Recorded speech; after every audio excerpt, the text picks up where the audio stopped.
El verdadero padre de los dragones estuvo de visita en Argentina. Dan Katcher habló para Canal y nos contó cómo creció esta idea.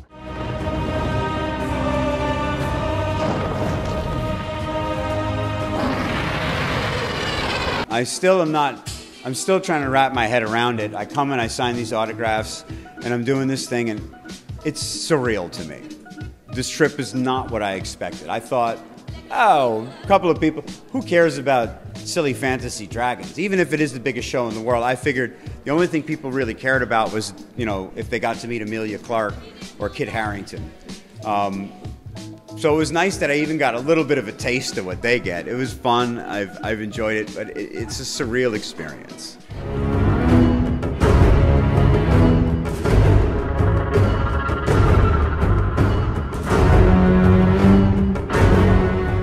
Well, you know, honestly, when it comes to the animation, and I don't really deal so much with the animation. I set everything up for the animators so that when they get my creatures, they know how to animate them. They know what the physical limits are.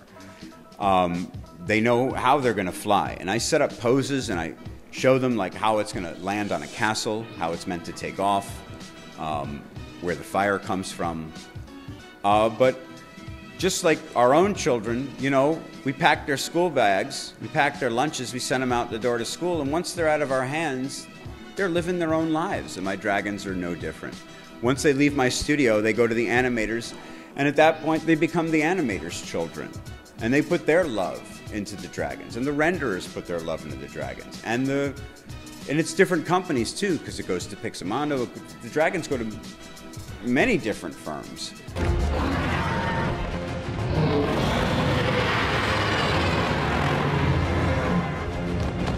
There was always the plan to have these huge dragons in the show.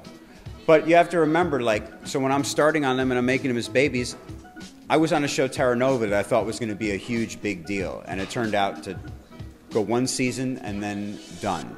So to me, even when I designed the dragons for season 6 early on, I never even fully realized that they were going to happen, that there was even that it was ever going to even get to that point. So every season, as it started getting closer and closer and closer to their final full growth, was just excitement upon excitement. Like, oh my God, now they're not little things anymore. Now they're getting big. And then finally, by this season, it was the payoff. It's a quality that I bring based on all of the years I spent doing the traditional arts. I think if I would have started using computer-generated imagery, I would not be where I am today. It's only because I've worked so much in real three-dimensional space, understand the nature of flesh, that I'm able to transfer that into the computer. So I would say to all artists that are looking to like get good at digital art, get a pen and paper and do some drawings. Grab a lump of clay and make some sculptures.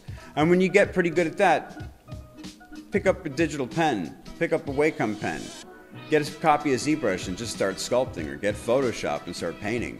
But honestly, the skills are not so different. And with every year, in fact, well, nowadays I'd say even forget the pen and paper, because drawing on a tablet is every bit as good, and then you're not killing any trees. Which is a nice thing, because I love trees. Just do it.